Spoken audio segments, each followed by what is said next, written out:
you. All right, 6:30, we will go ahead and get started. Call the meeting to order with a roll call, please. Bethany Lake, Here. Marge Jorgensen, Here. Marty Platt, Here. John Coast, Here. Mary Moon, Here. Lisa Cantor, Here. Chad Phoebe, Here. Gary Spielman, Here. Joanne Hitchens. Here. Join me in the pledge, please. I pledge allegiance to the flag of the United States of America and to the republic for which it stands, one nation, under God, indivisible, with liberty and justice for all.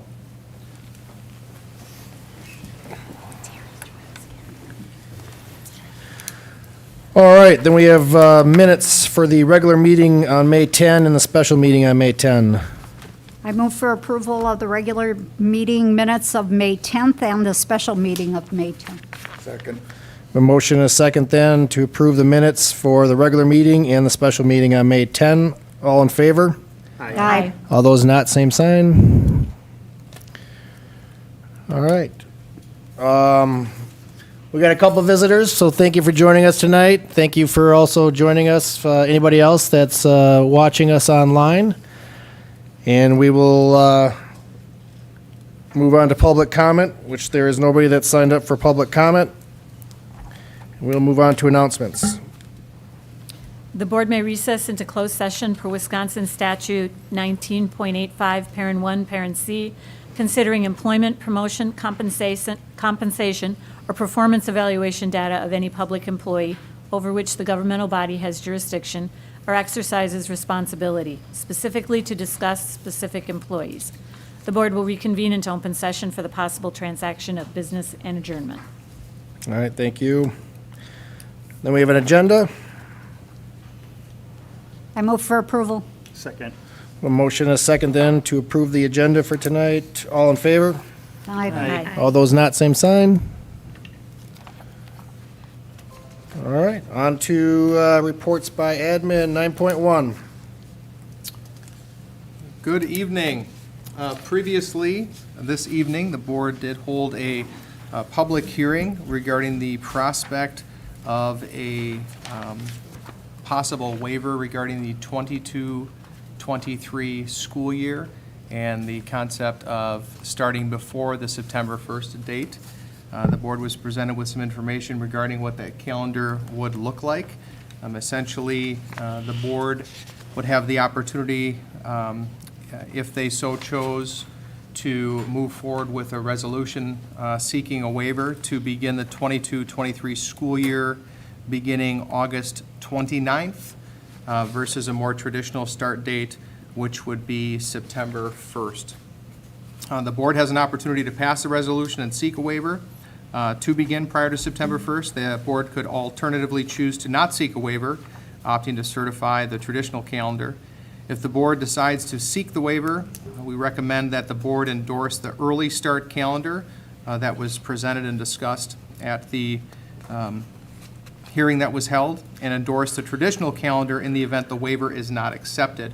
In other words, if the board does approve the waiver and the board does pass a resolution seeking a waiver, that does not necessarily guarantee that the Department of Public Instruction would approve it or authorize that, which would mean that we would need to have, we'll call it a backup calendar ready to go.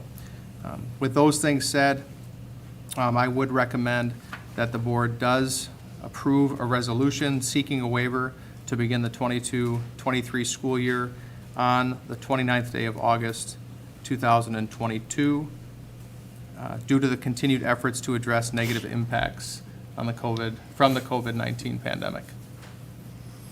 Any questions regarding the prospect of that resolution or the calendars themselves? I just wanted to, we've discussed this in committee and we discussed it in the hearing prior, but to say in the open meeting that this really takes that first week of school that would have been 2 days and makes it a full 5-day week.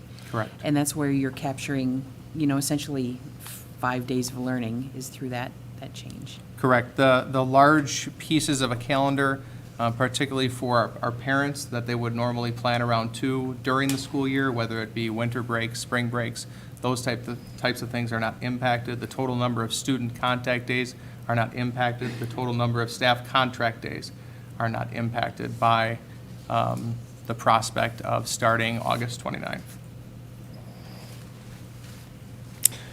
So are you looking for a motion for the resolution and then separately the calendar, or Correct. together? So first, be asking that the board consider a motion, the possible adoption of a resolution for a waiver regarding the start date being August 29th.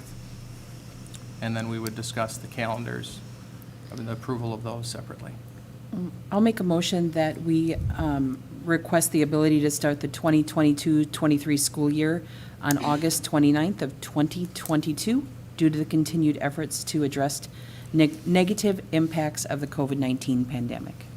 Second. All right, we have a motion then and a second to adopt a resolution to start the 2022-23 school year on August 29th of 2022 due to continued efforts to address negative impacts of COVID-19. All in favor? Yes, all in favor? Aye. All those not in favor? All right. The adopted resolution is approved.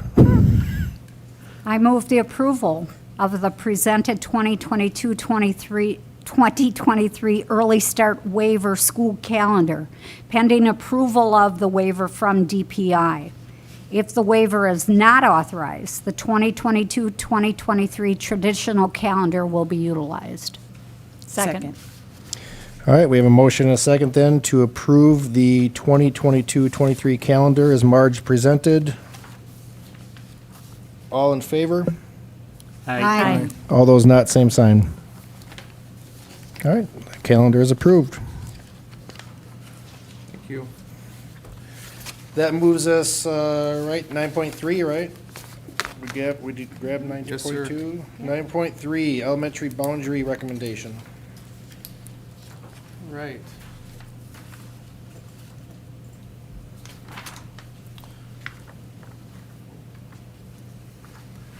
Okay, so I am going to be presenting a recommendation regarding our elementary boundaries and the prospect of an adjustment between Prairie View Elementary and their boundary and Lincoln Elementary. So just to ground us a little bit, part of our elementary enrollment goals is to provide every student the opportunity to attend their neighborhood school. As part of that reality, it's important for us to make sure that we have balanced class sizes and we have the appropriate enrollments and layouts in those boundary areas to allow us to accommodate students attending what is determined to be their neighborhood schools. Elementary enrollment in 21-22. Lincoln Elementary has smaller than typical class sizes across really all their grade levels. Prairie View has some larger class sizes. This is not completely a new trend. We do know that there continues to be, whether it's being actualized right now or the prospect of some continued growth and potential impact on enrollment growing in Prairie View. And we also know that there are some trends regarding the Lincoln boundary area and some of the student enrollment itself being lower than it had been in the past when some of those boundary areas were previously identified. We have explored a potential boundary change between Prairie View and Lincoln, specifically in the area between East Industrial Drive and Canop Drive. The specific area that we have talked about, both in committee and also sought feedback and had conversations with staff, as well as families impacted, will be put up on the screen just to reground ourselves and the public in that specific area. So Mary, if you could please click on that, that would be awesome.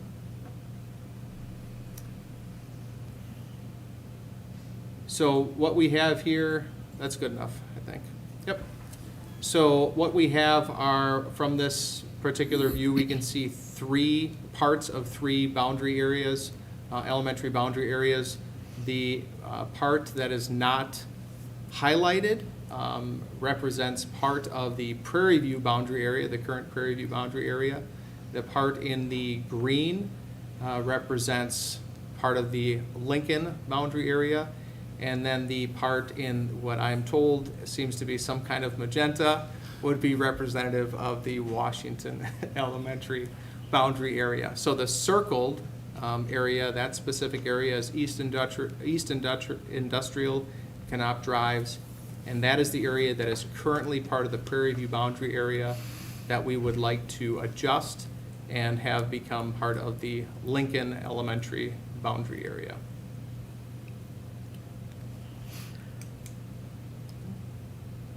If you can pop back to the presentation, Mary.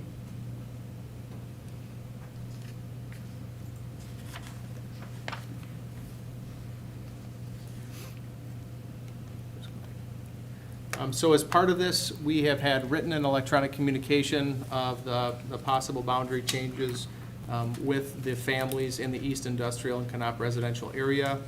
We also afforded those families 2 different opportunities held on 2 different days and 2 different times to afford listening session opportunities for those families.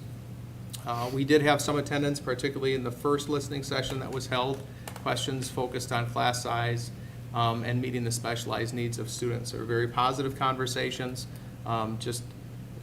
parents wanting to make sure that the needs of their children were going to be met regardless of which school they were at. It also afforded us a nice opportunity as well to talk about the strength of Lincoln Elementary. As we know, Lincoln Elementary is an outstanding elementary school. All of our elementary schools are very strong, and it was nice to be able to provide those families with a little bit of comfort and context regarding the types of services that they would be provided should the board decide to move forward with that elementary boundary adjustment. Specifically with the enrollment, the boundary adjustment would have an impact of about 28 students, less a few that may have an option, and I'll get to that on the last slide, but the number of students that would be impacted could be upwards of 28, and providing them an opportunity to attend Lincoln, and then you see the impact and the change at both Prairie View, and then there are some other students that would also be impacted. Again, all these families have been contacted directly regarding the prospect of this, and we see some of those other impact areas because those students may have been overflowed or moved. And the nice thing about making this adjustment is that we see less impact on the need to move students out of what's identified as their boundary area in the long term. So the recommendation that we are presenting is that the residential area between East Industrial Drive and Canop Drive will become part of the Lincoln Elementary Neighborhood School area beginning with the 2021-2022 school year. The 3 2021-22 fifth graders, so the students that are going into 5th grade next year that will be impacted by this, would have the opportunity to remain at Prairie View for next school year if their families so choose. Any questions regarding the recommendation? I think it makes sense, and it's nice you're giving those 5th graders the option to remain at Prairie View if they want, because their friends are all there and that, and it'd be kind of nice to see them finish their elementary career there if they chose. So I think that's really thoughtful. I know we've discussed this in committee and other things. The thing that I'm was wondering about, and we have had confirmation, is the special needs children. And I believe that the way Lincoln is preparing for them, that there shouldn't be an issue with taking care of their needs. And the parents would have options to them to go back to Prairie View if the need arose. So. Correct. So we will be committed to making sure that their needs are met. And if for some reason we couldn't do a great job of doing that, and there was a school that could, we would make sure that the students had access to that opportunity at that school. I did attend that first session where there were people and guests, and that was the question as far as Heard that. needs. And the Lincoln principal did a very nice job in welcoming and explaining the situation. I thought she was outstanding the way she presented. Others? If not, I'll entertain a motion. I make a motion that the residential area between East Industrial Drive and Canop Drive will become part of the Lincoln Elementary Neighborhood School beginning with the 2021-22 school year, and that the 3 21-22 fifth graders impacted will have the option to remain at Prairie View for that school year. Second. All right, we have a motion and a second then for the elementary enrollment recommendation for boundary adjustment. All those in favor? Aye. Aye. All those not, same sign. All right, Thank you. that boundary recommendation is approved. We will then move on to 9.4, employee handbook. The clicker is passed. So nice to see everybody's faces. All right, for every year, we go through the handbooks and we revise them for prospective changes. We talk to legal counsel as appropriate and see if there's any new language that might need to be updated as well. And just go through some of the language pieces that might be confusing to some of our staff. So with those three things in mind, we went through both the certified and the support staff handbooks this year, and we're gonna start by talking about the support staff handbook. Here's the process of what we've done. We've met with the staff advisory team, BDEA leadership, substitute teacher committee, the admin team, board operations committee heard the whole spiel last month, or actually 2 months ago now since we didn't meet in May. And I spoke to a few members of our support staff team on an individual basis as well. So you should have the red lines for both handbooks, and we went through them in operations, but the big one to take away from the support staff handbook is the emergency school closure language, and that's for snow days or power outages, floods, anything like that. Previously, the 10-month, 11-month, and 12-month support staff were lined out differently, so depending on which employee category you fell in, you had different protocols to follow for emergency school closures, which was very confusing, not only to me as a first-year HR person, but to our staff as well. So we went through and we made those all the same, and we added one additional way that they could use their time. So previously, they were able to use unpaid time, comp time, or personal days. But the feedback from that group was, we don't plan for these emergency days either. We count on them to be paid, and would you consider letting us use our sick days for that? So that is in this proposal, is to allow the support staff to have sick days as an option for emergency school closures.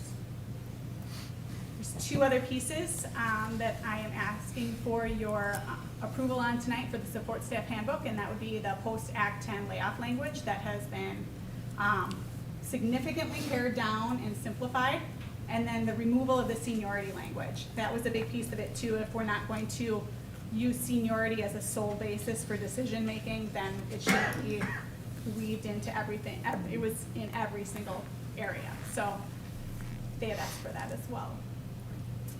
As far as the certified staff handbook goes, there's a few more adjustments. You'll see red lines on professional development, parent-teacher conferences. Parent-teacher conference one was really moving from 2 separate 3.5-hour sessions to just 7 hours, because the way that we did our parent-teacher conferences this year was not all in one crack. So we wanted to give them some leeway to be able to schedule them as needed for parents' flexibility as well. A lot of the times we had a better attendance rate if we offered the virtual option. So instead of saying these are your hours, we're allowing a little bit more flexibility there. With DSLA sunsetting and moving into the high school, that language has been removed. The job share deadline, originally it was always, the district had until June 1st to let job share people know if they would be approved for a job share. And we want to move that up to May 15th so that it aligns with when we have to have them get their contracts by state statute. And removal of the seniority language, the same as the support staff handbook, and update of the layoff language would match as well. Period substitution, we'll talk a little bit more about that on another slide.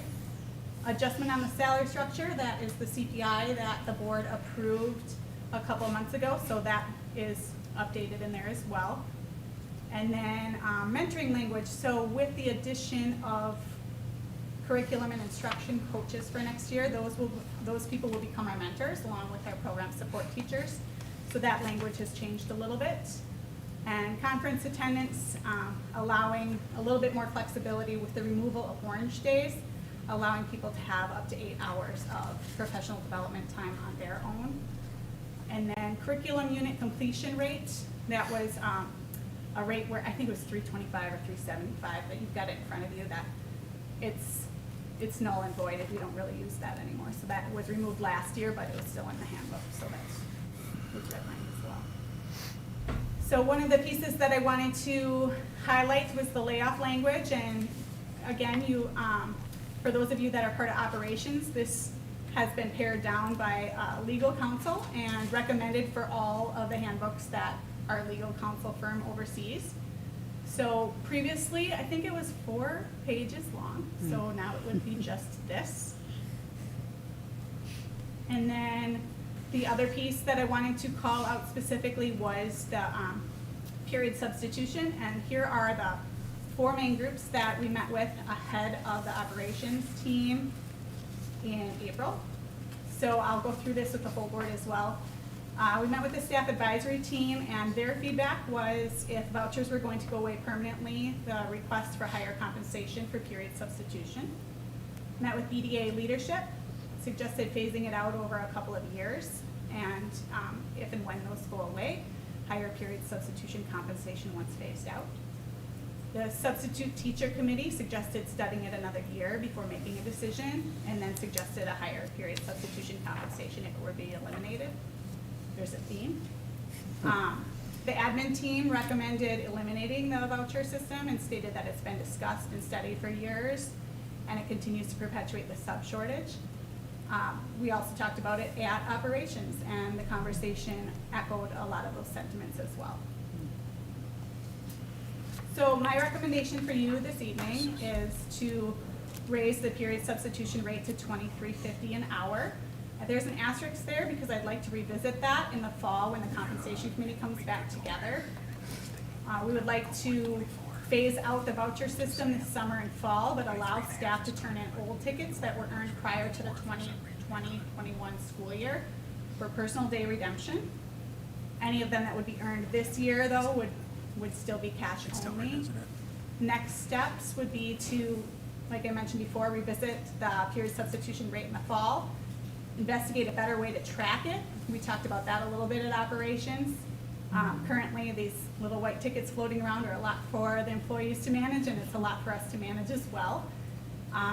We would follow a similar process with gold tickets, but would like to dig into that a little bit deeper with the Director of Business Services and our Athletic Director, and make a future proposal on not only substitute teacher compensation, but what does that look like for event workers as well. Any questions?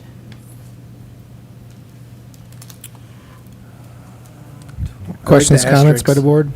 I like the asterisks. I like that we're leaving it open-ended for future conversation. Yeah, it was kind of open, I felt, at operations, so in discussions following operations, I had a hard time just coming up with a solid number. So after some further conversations, we just decided, let's just maybe put a number on it for tonight, get moving on it, and then revisit it, because it's a pretty big task to nail them all down right now. We know that there's a lot of different pieces on that page in the handbook that need to be revisited, so it would be a good time to do that.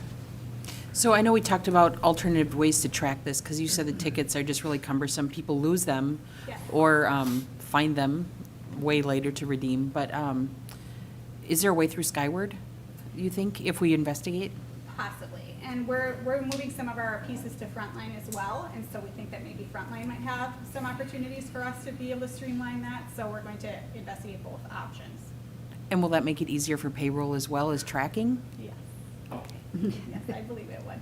Good. But most importantly, I mean, the staff, like, it's like they're squirreling away candy in their bottom drawer, right? So, like, for them to have to find them 2 years later when they have enough for a personal day, it's kind of asking a lot, and we don't accept photocopies, which makes it more cumbersome, and then they snail mail, and it's just kind of an antiquated system.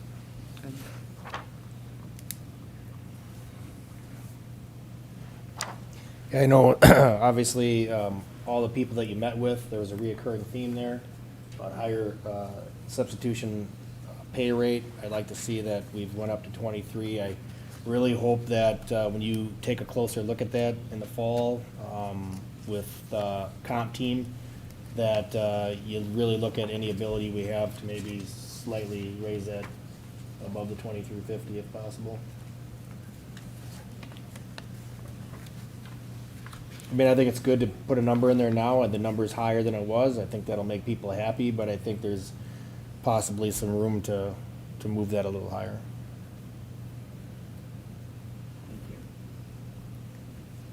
I make a Other mo- comments? Oh, I'm sorry, I was going to make a motion. I make a motion that we approve the changes to the employee handbook as presented. Second. All right, we have a motion and a second then to approve the employee handbook changes as presented. Roll call vote, please. Marge Jorgensen, Yes. Tony Platt, Yes. John Kraus, Yes. Mary Coombs, Yes. Lisa Hanson, Yes. Jack Ruby, Yes. Gary Steelman, Yes. Brenda Diskey, Yes. Bill Bailey. Yes. All right, thank you. Thank you. 9.6, board engagement plan. Mark? 9-5. Five. Oh, sorry, 9.5. Crossed something off before we even got there. So we'll back up to virtual learning options. Well, I just have a brief update from Mr. Meyer and his team regarding the prospect of virtual learning options for our students. I know that a brief was provided, but I just wanted to update the board on a couple of things. One, we did continue to seek additional feedback from families, give families an opportunity to express their interests and desires to continue forward with virtual learning as a prospective option for their children based on the amount of feedback that we received and the specific interest in that. We've been able to identify what we've dubbed as kind of our general plan moving forward. Based on, again, the feedback and our consideration of navigating and servicing all 3,500 of our students, we would not offer a virtual learning option for 21-22 for students in grades 4K through 6 as a general standard of practice.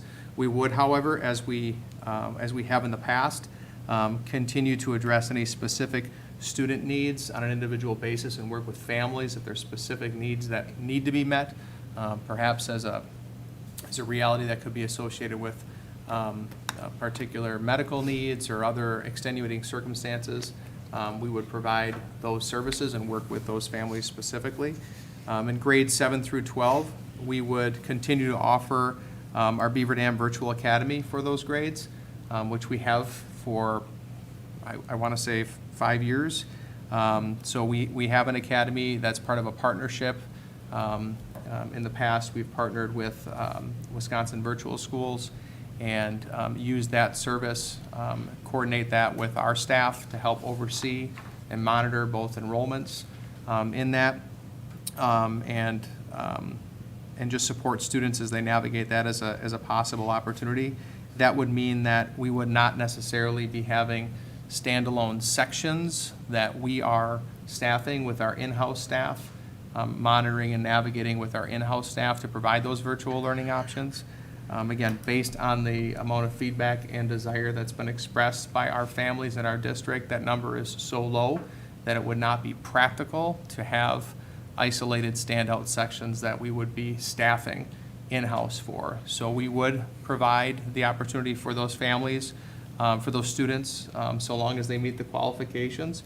But it would be through our Beaver Dam Virtual Academy and the partnership that we have with a third-party vendor, which is a very, very reputable, well-known and respected provider of virtual learning experiences. So we feel like we can meet the needs and the interest level of our families by doing that. And again, when I say interest was low, we had 18 people, 18 families out of all the families that we serve that expressed an interest in doing that. And those 18 families matter, and we want to do what we can to serve those students and those families, but we believe we can do that with the current tools that we have in place and the partnerships that we have in place. So any questions on that reality? Discussion as far as, we talked one time as far as snow days, making them virtual. Yeah, so we still have some flexibility and options with that. Again, at the secondary level, it's a little bit easier. There's a couple of things that we just have to be mindful of the challenge. One is that, you know, where the device is home, well, typically at the secondary level, they should and would be home on a regular basis. And then the other thing that we have to consider is that we do still have some limitations regarding access of broadband, Wi-Fi, even cellular service, basic cellular service. So there are some limitations to that. And if and when we were to employ the use of a virtual snow day, I think it would be defined, and that maybe that's something that we can bring back and talk about, but defined as we kind of did last year where, hey, the first two, for example, are going to be traditional, and then any day after that might be virtual. And then we just have to be mindful, can we really say we're counting that virtual day as a full day based on the activities that students are able to engage and use? But it is a tool, it is a resource, it can help us prevent a reality where we're extending the school year, I think, and we should look at it as that tool, not necessarily maybe the standard, you know, it's snowing, weather's bad, you know, I make a call and tell everybody to open their Chromebooks, So we really wanted, and I know we've discussed this in the option of offering this, and one of our concerns was student success, that we really wanted to provide opportunities to make sure they were successful, and I know that's part of the screening process. Do you want to talk about that a little? Yeah, so a couple of things that we want to keep in mind with our students. Well, one, first and foremost, unless specific relief is provided, typically with virtual options, and again, obviously the pandemic reality was an exception, the student actually needs to be a resident of the school district that they're in order for them to be participating in a completely virtual opportunity. They could have some experiences that were virtual, but to actually be a completely virtual student. Unless a school district had a designated virtual charter that they were operating. Another thing is that any of the students that would participate in our Beaver Dam Virtual Academy, so let's say of those 18, in order for them to actually be approved to participate, they would have to meet both an attendance threshold and they would also have to have demonstrated academic success. And the previous virtual experiences or blended experiences that we've had this past year, particularly in their core areas, they would have to be very sound in both ELA and math. And if they were in the academy and were finding themselves not successful, you could reevaluate that placement? Correct. And help, and that would be part of the counseling support that we provide locally. Thank you.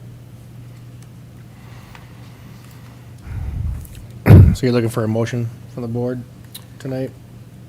Based on previous conversations, I don't necessarily think it's needed. I think, you know, just a conversation of support. If there was to be a motion, it would be a motion to support the plan moving forward that the administration has defined regarding virtual learning for 21-22. But needed, not necessarily, but not a bad idea. All right, so let's go ahead and provide Mark a little support from the board level. If somebody would like to make a motion, that would be nice. I move that the board support the motion, the learning option motions for virtual schools that the administration has supplied. Second. All right, we have a motion and a second then to support the virtual learning plan is presented. All in favor? Aye. All those not, same sign. There's your support.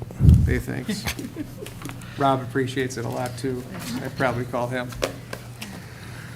All right. All right, now we'll move on to 9.6. All right, so 9.6 is board engagement plan for 21-22. So the purpose of this is really twofold. One, it's basically calendaring out the board's engagement in their work and their service in our community with and for our staff and our students and our families. So it's important that the board is comfortable with what that's going to look like for the year. And of course, this is also an opportunity just to communicate and reiterate the high level of engagement and activity that our board does have in our community. So what we've done is lay out a number of activities. I'll run through the majority of those, and then looking for feedback on that and whether or not there is a desire to move forward with the plan as it's presented. So as far as monthly board meetings and committees are concerned, we would, generally speaking, stick to what we have done traditionally over the last several years. So that would mean that our board business meetings would be conducted on the second Monday. All of our board members would attend that.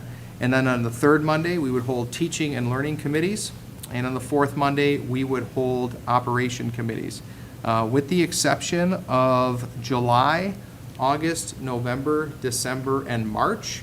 And 4 of those 5 identified months where committees would not take place, the board would be participating in a board workshop. So as far as board workshops are concerned, the specific dates have been identified and the prospective topics. Now, ultimately, what those topics are going to be is at the will of the board and ultimately the president, whether or not those are going to be posted. So you could certainly change what those topics are. We could certainly add one. There's nothing to say that we couldn't talk about more than one.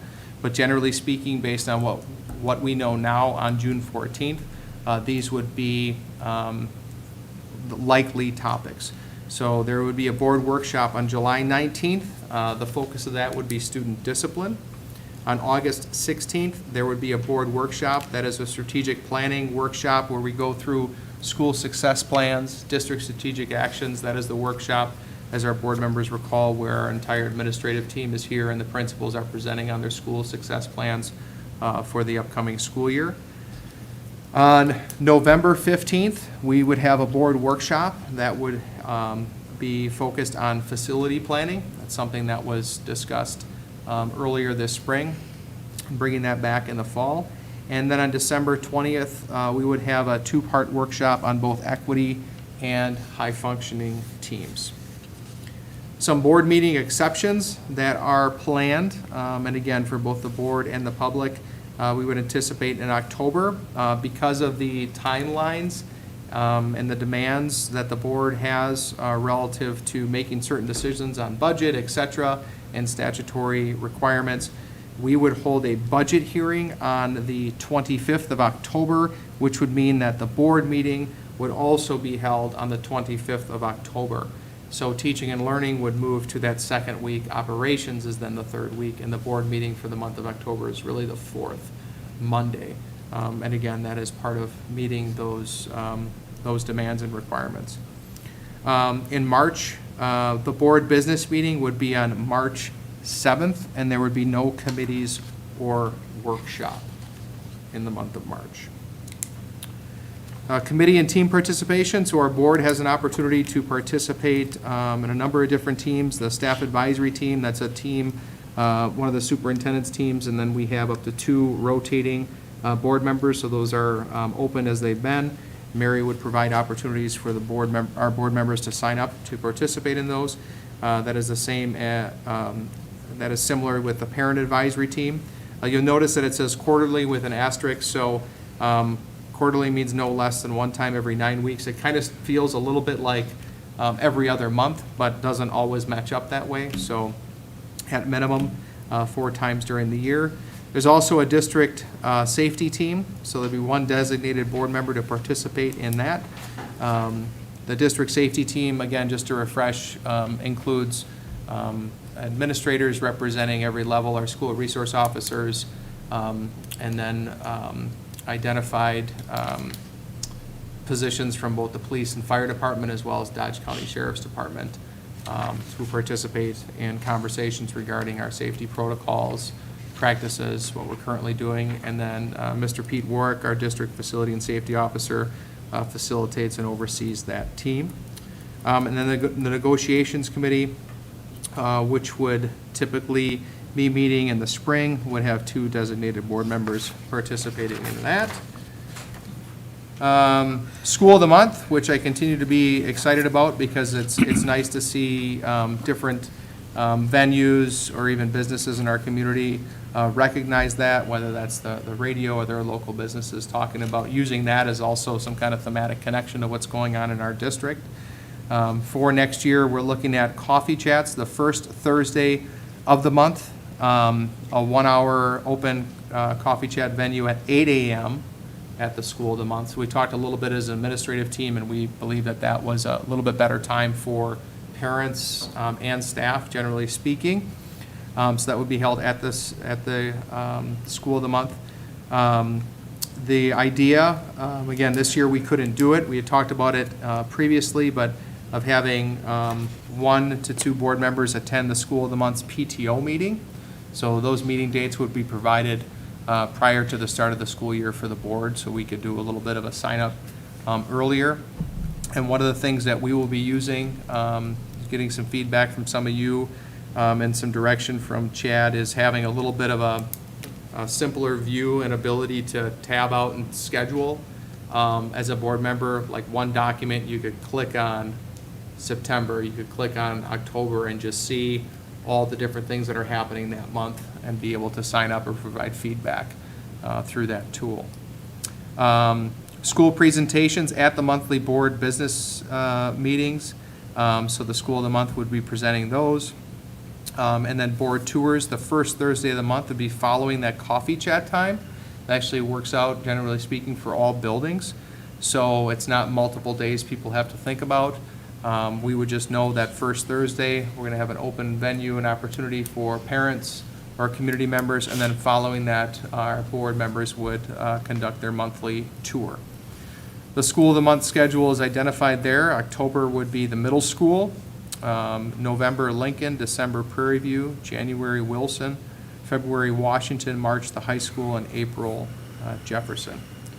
And then there's a number of other activities that are listed. I'll just read the different activities that our board engages in. And again, this is not completely inclusive because there's a number of, whether they be informal or it could be concerts, could be athletic events or other things that our board members do attend to support our students and staff. But New Teacher Week is listed, opening day, the homecoming parade, retiree breakfast, district safety team, that's, I already referenced that, economic luncheon, the state education convention, Let's Talk radio show, typically in February. Again, that's after the state education convention, so that provides a board member or two an opportunity to speak specifically to maybe what they learned or takeaways from the state education convention. The FFA annual banquet, student council meetings, Beaver Dam High School Awards Night, Wall of Fame Awards program, the high school graduation, and then any end of year recognitions are all additional opportunities for board members to participate. So that is the board engagement plan for next year. Yep, I just remind the board that several of the changes to the board engagement plan were based on feedback from the board eval. So I thank you guys for responding to that and providing feedback. And then I've taken that into consideration when looking at the board engagement plan for this year, specifically the committee workshop combo plan for this year. I know there's items of discussion that seem like they get pretty detailed and pretty intricate, and I'd like to be able to have the full board there for those discussions, and that's why we came up with that board committee / board workshop schedule for the year. Also, just a reminder, I know Mary updated the committee assignments and supplied that document to you. The rest of the board reps, I asked for you guys' feedback. Most of you has provided me feedback, but I'll give you one last chance. If there's something that you want to represent based on that document, or there's something that you have been in the past and don't want to be involved with, please let me know, and I'll make those decisions here this week, and then Mary will update that document in full entirety. You know, the committees are on top, and then the board reps are on the bottom. Otherwise, any questions, feedback? I'm glad to see something like this in writing. It lets us think forward to what we got coming on down the road and everything. So I think this is excellent Yeah, thing to do. Mark and I will keep working with Mary, kind of an ongoing project, but to track all that stuff. So I think that'll be really decent for you guys to be able to go into a tab on a given month, see the stuff that's all there for us to be actively involved with, and then actually sign up so you can see who's on who's going to certain things and who's representing certain groups from a board perspective. And it'll be a nice detailed plan so everybody knows who's all doing what. Anything else?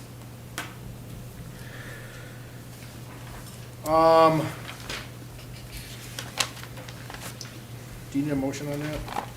It's yours, so whatever you want. I can't force you to do any of it. If I can just get a nod, everybody okay with that engagement Yeah. plan? Yes. I don't And think we just- probably for- need a motion For the on that. newer people that haven't been pre-COVID, you don't have to go to all of it. Oh, It looks no. overwhelming when all put in one Yes. place. So, Yeah, the nice thing about having a 9-member board is that we can spread ourselves out, so we can show involvement in a whole bunch of activities and not necessarily have to be committed to go every single time. And I kind of alluded to in the beginning, this is an extremely robust from an opportunity standpoint. And I think, just the nature of the position, sometimes people struggle to understand how boards are involved, but our board is very involved, and the number of activities and engagement opportunities is significant, and I think it's awesome that our board does attend and participate. And I get to be a part of that on at minimum bi-monthly basis when it comes to, or every other month basis when it comes to staff advisory or parent advisory, but we get a lot of engagement, and it's good. And I think board members are looking forward to being at schools, being at schools more during the months, and visiting some classrooms again, and some of those other pieces, which I think are really nice. All right? All right, we will move on to recognitions, 9.7. Anybody have anything? Otherwise, I'll turn it over to Mark. I have one. Mary and Bev and I had the opportunity to tour Life Academy through a Chamber of Commerce event, and it was just really impressive. I've known some kids that have went there and not really known what it was. So it was a great opportunity to go into the Life Academy and see the opportunities that they're offering our students to help them grow and prepare for life. So it was a good opportunity, and I really commend the people that had that vision and made it happen. Others? I wanted to recognize our high school administration, staff, maintenance team, and everyone involved in hosting a successful graduation. I had heard from, obviously, as a parent myself of a senior, but hearing from a number of other senior parents who were thrilled that they had an in-person graduation at the appropriate time of the year and were able to invite some family and friends to attend. They were extremely grateful. So thank you to everyone who made that a successful event. I'll piggyback onto that with the DSLA staff. I thought the DSLA graduation was almost a tearjerker. It was a really good final ceremony, but big props to everybody that's been involved in DSLA over all the years. I just wanted to recognize Pete Warwick for the Memorial Day service. He was the guest speaker at the celebration at the cemetery, and then the Beaver Dam High School Band also participated. And it was kind of interesting. Russ Diggins did not direct the band and everything. He had some of the students actually doing the directing, which was kind of different. So I was not personally at the event, and I was able to watch it on, which was great. And so I thought it was good all the way around. Others? I have a large one. We had 2 years' worth of Wall of Fame honorees this year to do because the 2019 group didn't get their accolades in the appropriate year, but we were able to honor them this year. And then we had the 2020 Wall of Fame Friends of Education winners. And kudos to the high school staff again, the technical support that is sitting in this room also providing our live streaming tonight. And of course, Mary. Just all the work that goes into getting the nominations in, the committee gets together, to letting them all know. And of course, this year it was virtual. So there was no sit-down dinner or hors d'oeuvres or anything. It was the honorees coming at 2 different scheduled times and being presented with their awards, and it was videotaped. And if you haven't had a chance to see it, I believe that you still have the ability to go through our website and watch either or both of them. And I guess the last kudos for sure would go to Roger Knoll, who put together 2 wonderful videos for each of the honorees, one of who was John B. McKinstry, and the other one was, help me out, Mary, Mark Meyer. Malik, but his stage name is, thank you, because I always want to reverse things. I want to make him Mark Rivers or something. But those videos were very well done, and of course, the high school team that actually put all of it into one video, so hopefully you don't even know that it was a bunch of them, perhaps. So thank you all for that. Awesome. Others? Retiree recognition went very well. Good turnout. Anybody else? Mark, anything else? A couple quick things. So one, just want to thank our staff and our families again for giving their feedback. We did our survey. I know a number of places didn't necessarily do their survey this year. We did, and the feedback was very helpful. We'll talk about that a little bit more here at the board table yet this summer, but not necessarily any new themes, but some good takeaways and maybe some re-emphasis on some things that we can improve. So I really appreciate the feedback from those from the surveys. I want to thank the administrative team as a whole. And I know I've referenced it on other occasions, but the work obviously throughout the year. We closed out our year kind of from a mindset standpoint and framing last week at our Admin Academy, and started planning really intensely for next year. And just want to thank them for the time that they put into this year, making it be successful, and the planning going into to next year. Couldn't do any of that work without them, so I want to thank them. And then just a shout out to the Dodge County superintendents, all of my colleagues, and the conversations that we've had all year, literally every week, navigating different things and talking about different realities in our district. Really appreciative and thankful of that. And finally, wanted to thank last week CISA 6, Ted Knightsky, who's the CISA 6 administrator, hosted a legislative breakfast, which I think would have been the only second in-person one that's happened over the last 18 months. But last Friday, that was held in Oshkosh, and there was a little added tension at that breakfast, as you can imagine, regarding state budget, but he did a good job facilitating that. All of my CISA 6 colleagues were on good behavior, and the legislators were very respectful. They listened. I don't necessarily think we all agree, but I hope that as they reflect, they continue to put children in Wisconsin first. So I want to thank them for taking the time to sit down. All right. Thank you, everybody, for those recognitions. We will move on to reports by the board. 10.1, ops. Did not meet. No need.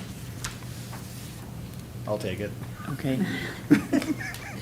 As I'm thinking. Run with it, Jed. I'll run with it. Ops did not meet. Teaching and learning did not meet. The scheduled meetings are next week for T&L and the following week for operations. 5:30 at, Mark, help me out. 5:30 at the IMC of the ESC. Thank you. 705 McKinley, and one door Thank Very you. detailed, thank you. for the public. At those committee meetings, we will, you'll be choosing a chair. So that's why I took the report. Okay. 10.3, board engagement. Any other board members want to share any opportunities outside of what we already talked about for engagement over the last month? No, but I have a question on the engagement plan that we talked about. Did you have a time for workshops? Are they going to be the same at 5:30? Or are they going to be like meeting time at 6:30? Yeah, we were thinking to probably go somewhere in the middle, probably thinking like 6. Okay. we'll firm that up so you can get it on your calendars. In fact, why don't we just say 6 o'clock? Are you gonna be okay with that, Mark? I'm fine with whatever, so however you want to, That'd be good. Yep. I'm here. 5:30 is a little early. Yeah, we'll confirm that, but we're probably thinking 6 o'clock for workshops. Okay. Yep. And we'll just, we block if there's presentation or if we're learning together, we block 90 minutes or less for those. I mean, that's the intent, but they can go as long as you wish. Is the reasoning for 6 just us? The board members? I just always feel guilty leaving all the staff here for like a 55-hour day. Don't feel guilty. I appreciate that sentiment, but the meeting times are very reasonable. Okay. So whatever really works best for the board to participate. Yeah, and I think if we can stay to that 90 minutes, I think that'll work out good. Thank you. I know John and I met with BDA, so I'm thankful that we can continue to have those conversations. And I look forward to continuing to have those conversations as we move through the summer and into the next school year. I think one thing that we've seen during the course of this last year is that open conversation and communication can go a long way. The ability to listen, the ability to have two minds come together and make a decision that is in the best interest of our kids is always important. So I thank you for allowing us the opportunity to meet with you on a regular basis. Anything else? All right, we will move on to a motion. I move the board go into closed session for Wisconsin Statute 19.85, Parent 1, Parent C, to consider employment, promotion, compensation, or performance evaluation data of any public employee over which the governmental body has jurisdiction or exercises responsibility, specifically to discuss specific employees. The board will reconvene into open session for the possible transaction of business and adjournment. All right. Second. Oh, sorry. I was all ready to go. We have a motion and a second to move into closed session. Roll call? Tony Platt, Yes. John Crowe, Yes. Mary Poon, Yes. Lisa Panzer, Yes. Chad Frieden, Yes. Gary Spielman. Yes. Joanne Chachesky, Yes. Sophia Lake, Yes. Marge Jordan. Yes. Now we'll be back. Yeah, we'll be in the same room. Anybody needs to use a restroom or anything, feel free.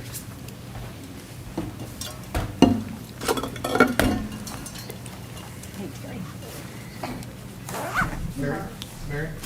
Oh, one second, Terry, you're on video, right? Just so you know. Can you put the closed session sign up? Yeah.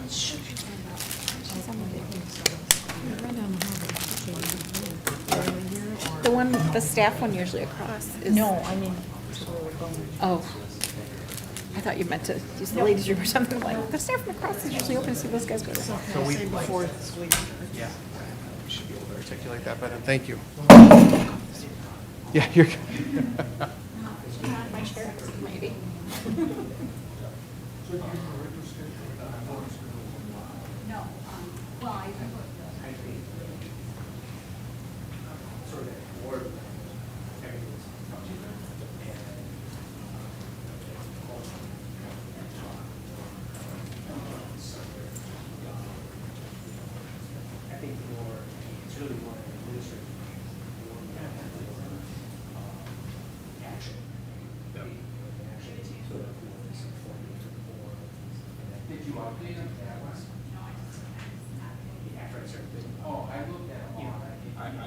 I would say though, you can do that however you want, but if you, in your conversations, you ever don't think you're getting somewhere. Just that one, always feel free to reach out to me, or as a team, reach out to John and I, as president, vice president, to set up another meeting. And I'll definitely make sure that,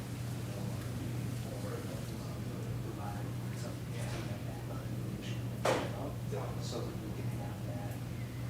One of the best ways, I know if we somehow should be official, pass their grades. Appreciate listening and want to make sure you're informed about, those concerns. And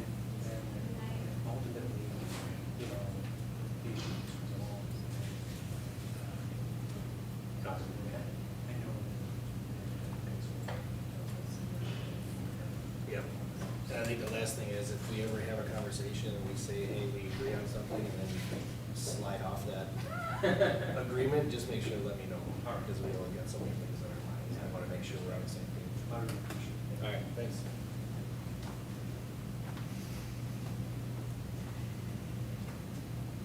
I'm gonna go now.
I know.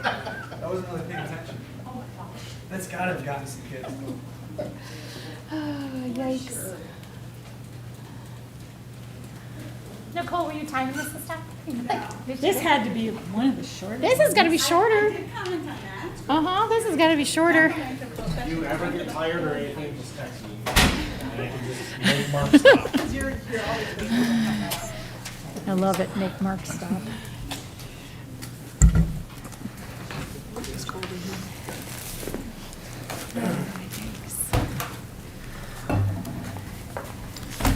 Oh, it's so cold.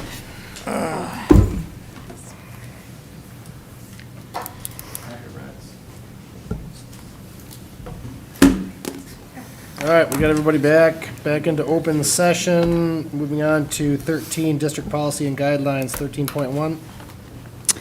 We have the following resignations for your approval this evening. I move the board approve the resignations as presented. Second.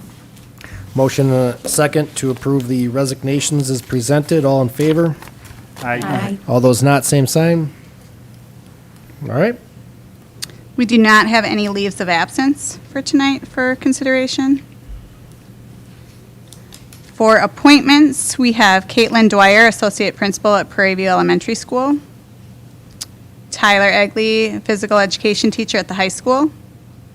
Bill Loss, Principal at the middle school. Randa Malley, School Counselor at the middle school. Daniel Pepe, Physical Education Teacher at the middle school. Carly Plowman, Family and Consumer Science Teacher at the high school. Blasia Rigi, Special Education Teacher at Wilson Elementary, LTE. Sydney Schaefer, Special Education Teacher at Jefferson Elementary. Lindsay Webster, Program Support Teacher at the middle school and high school. And Noelle Wozniak, School Psychologist for the district. I move the board approve the appointments as presented.